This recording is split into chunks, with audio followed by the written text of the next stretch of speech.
we're back in Manila. Yung first heritage site natin is the Anda Circle. There you go. Newly rehabilitated Anda Circle. Sayang hindi naka-on ng fountain. Ang Anda Circle is actually built in honor of Simon de Anda y Salazar. He organized the fight against the British during the 7 Years' War when the British invaded Manila.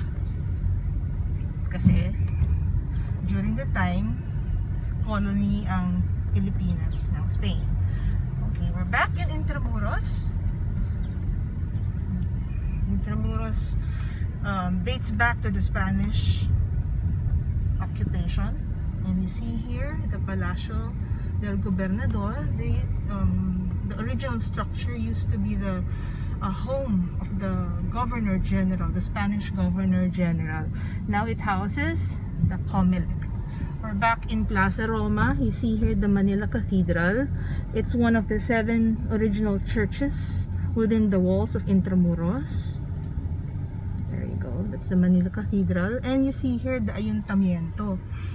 The Ayuntamiento de Manila was first constructed in 1599 and built until 1601, if I'm not mistaken, or 1607, not so sure.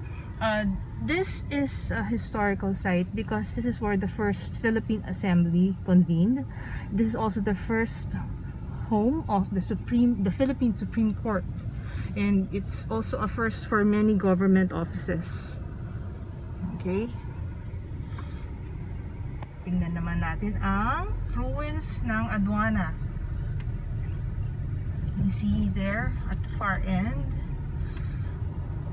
That part of Intramuros is very relevant to the galleon trade during the 16th century.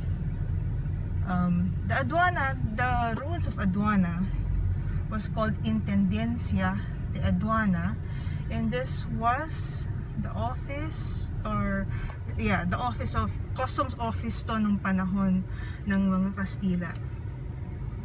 It's here. Okay. The building has been destroyed by earthquakes, World War II. Okay, there you go.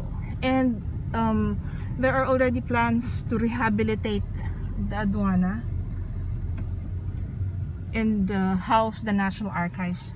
And you can see here a part of Plaza, the Intramuros-Binondo Bridge. Hindi masyadong makita. Sayang hindi rin natin masyadong makita ang Plaza Mexico. Maybe there you go. That's the plaza there. That's Intramuros-Binondo Bridge. That part that you saw was where the galleon trade occurred.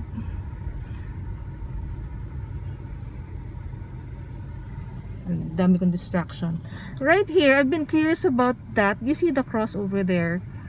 I still need to read about that cross because this is quite new. Wala siya nung bagets pa ako, tsaka nung mga first few times that I went to visit this place.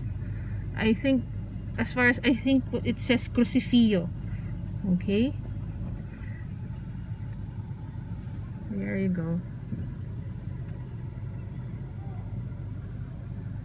I'll post more information in the caption as reference to what I've been talking about para hindi nyo naman sabing fake news.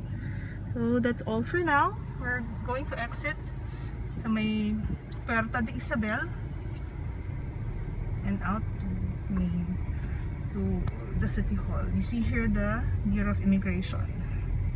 Since it's a Sunday, wala masyadong tao. Okay. There's Queen Isabella, and you see there Puerta Isabel. Okay, that's all for now. Stay safe.